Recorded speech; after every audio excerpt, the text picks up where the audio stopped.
Who put the defensive talent on the team? Neil, Brad Holmes. If he gets credit, then he gets negative stuff too. Okay, then you guys have to come clean. You have to come clean. This big celebration we had when Aiden Hutchinson got drafted, they've been non-existent for 14 of 16 quarters played this year. Brad Holmes sucks.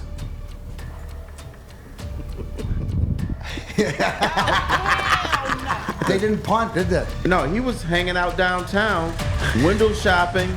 He went to Buffalo Wild Wings and got some wings. We're going wall-to-wall Lions today, and here's and before we get to D-Mac and T-Foss, here's the 3 non-negotiables today, everybody. The 3 non-negotiables. Number 1, there will be no Brad Holmes slander, as opposed to what I heard on the Woodward Sports post-game show. There will be none, because I got reasons. You'll tell me what you think, I'll talk about what we know. That's number 1. Number 2, it's fair. It's fair to have some questions of people that you might not like to have the questions about. It's fair. We will discuss that as well. And number 3, there will be no talk of, well, they'll go to New England and Bailey Zappe's a quarterback and they'll win there and then they'll be 2-3 and they'll be back. No, you don't get that right anymore. You don't get that right to say that a coach who's never won on the road during his time as coach in the NFL, who has never won on the road. You don't just get to assume that they're going to go to New England and beat Bailey Zappe and the Patriots on the road. Bailey Zappe had the lead in the fourth quarter at Lambeau yesterday. When's the last time your team had the lead in Lambeau in the fourth quarter? So with all that being said, D-Mac, those are the 3 non-negotiables. You want to trigger me? Hey, and I'll be honest, you want to trigger me? You say that stuff in here on our WoodwardSports.com chat thread, and you'll trigger me. D-Mac, Brad Holmes sucks.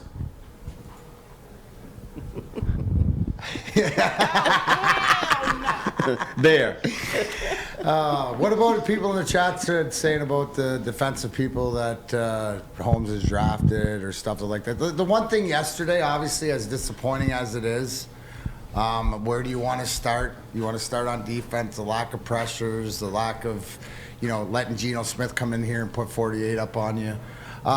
Or do you want to talk about the positives and, the offense and getting something done with nobody? So where this team's at, you nailed it. We talk about this every week, and I don't know why people don't listen, but the best thing for this team to do right now, roll those tanks in.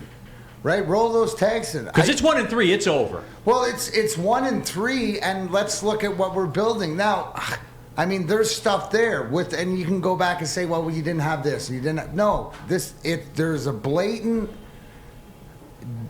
inefficiency to the defensive system that we play. And it's also decision making, because here's the frustrating thing, Neil. It's just like when I always come, can we get a linebacker to cover Aaron Jones running on the outside? What did they do yesterday? The same 3 things every time that we did not adjust to. That's the frustrating part. Then you watch a Kansas City and Tampa Bay game, 2 of the best teams, where the offenses and defenses, and you see the chess game being played by both the better coaches. You just know that you're not there yet. So, what do I do, Neil? I'm going to go to the clock. Okay, I'm going to go to the clock. Cool. Let's roll the tanks in. Let's go to the clock. And I'm going to wait. I have to now for sanity, right? And then you can go through injuries and all that stuff. So, the best thing is, if I'm looking at the positive, is, Ben Johnson and Jack Fox, man, he's always awesome, right? I mean, he just always comes through. But that's pretty sad when your punter is one of your most valuable guys. And T-Foss, let me get to this real quick, and I'll give you the stage. Right. Chuck Brewer, our WoodwardSports.com chat thread. Who put the defensive talent on the team? Neil, Brad Holmes. If he gets credit, then he gets negative stuff too. Okay, here we go then. Then you guys have to come clean. You have to come clean. This big celebration we had when Aiden Hutchinson got drafted, and hey, part of it's on me too. I'm a big Charles Harris guy. They've been non-existent for 14 of 16 quarters played this year. 14 of 16 quarters. So everyone then you guys were wrong too. All right? So if you want to talk about it from that perspective, then talk about it from that perspective. Because the ends and the edge rushers are the quarterback of the defense. They have to get home. They have to make plays, especially with your linebacking core and all that. They have to. And that 2 quarters that they did make plays, what happened? They took over a football game. But for 14 of 16 quarters, they were non-existent. So you guys can't have that both ways. You can't. Not today. That's a non-negotiable, Terry Foster. I need you to calm down, young man. I got it. I got 2 hours of it, my friend. I'm not going to let these clowns ruin my week or day. It's not ruining my week. Well, It's time to sober up out here, Terry. It's time for everybody to sober up a little bit. Like I know that we had the Hard Knocks hangover and stuff like that. It's time to sober up a little bit and start calling things what they are. All right, I want to go back to my dealings with defensive coordinators from the Lions from the last 30 years. They all came in and said, we want to be more aggressive. We want an aggressive defense. And then they back down from it because they're like, okay, we don't have the personnel to do this. What Aaron Glenn did is he was aggressive in the most inopportune times. And Seattle saw that he wanted to blitz. They saw he was taking safeties out of position, and they just said, okay, we're going to run the ball that way or throw the ball that way. So they got outmaneuvered by Seattle's offense. They got outcoached hard time, big time. It goes to show you whatever you want to say about Pete Carroll or even Seattle and stuff like this, but different level of coaching. This is some of the coaching decisions that are being made. And Terry nailed it. We could all see that different time. Now there's something to being aggressive, but you got to be controlled aggression. Right, and Seattle's like, oh, this is what you're doing? Right. We see this, and we're going to counter it.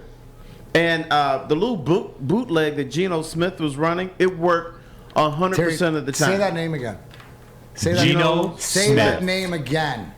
And then let it sink in. He just threw 48 up and looked as most comfortable as anybody else did. We're not naming. What is Geno Smith? 25th quarterback in the league? Yeah, he's behind Jared Goff. But, oh, my gosh, does that not show execution? So, I mean, talent, whatever like this. But, Terry, I think you absolutely nailed it. So there's another form of being out-coached. Oh, this is what they're doing, and it's apparent that much. So everything that everyone is saying, but it's the accountability to where we're at. So now what are we going to do moving forward, and what's best for this team? And what decisions do we make? Here's one other thing. In sports, in pro sports especially, nothing works 100% of the time because you have people trying to stop you from doing what you want to do. And they drive Mercedes too, Terry. They drive Mercedes too. But yesterday, whatever Seattle did worked 100% of the time. But they did the same things. Isn't that the frustrating thing? It's not like they threw a curveball here and then they went curveball, sinker, fastball. You had you off balance. They went fastball, curveball, every count, and did the same things over again. I think we've seen this in the past, and for me, that's what's so frustrating. We have a saying here. I know we have a saying in this town, and I know people hate to hear it. SOL, same old lines. But you know what yesterday was? SOS. Because Seattle was like, we don't have to change anything. We're just going to keep running this. You stop us. And they never did. The punter, you know where the punter was yesterday? They didn't punt, did they? No, he was hanging out downtown, window shopping. He went to Buffalo Wild Wings and got some wings. What's that say, Terry? Did anybody else just get hit right in the face with that Seattle did not punt once? They didn't punt. See, that's Seattle. Right? Yeah, it's not even good offense. See, but that's it. Is when do we get to play from ahead? Because Seattle came in and won the road game, and they're 2-2. And guess what? If the 49ers win today, they're tied for first place in their division. Now, are they going to win their division? No, but we're at the quarter pole now. We are. And they won a road game. The Jets won another road game in Pittsburgh. They were down 10 points in the fourth quarter. Second road game in a row. Atlanta won. When do we get to play from ahead, Terry? When you're good. But those teams aren't good. Well, they're not good. And all this talk that we had too about, with the Okuda and the DK Metcalf was saying that Metcalf's not even their number one receiver. No, he looked like a one receiver yesterday. That was a man among boys. And I'll say this too. At least Okuda made a play once. You know what I'm saying? At least he made a play once. When do we get to play from ahead? Terry, the Giants are 3-1. I hear you, bro. But, I mean, once again, this is a historically bad franchise. Now, we think they have the winning places in place. Maybe we're wrong. Maybe Brad Holmes and maybe Dan Campbell, maybe they're not the answer. Maybe we've been fooled again.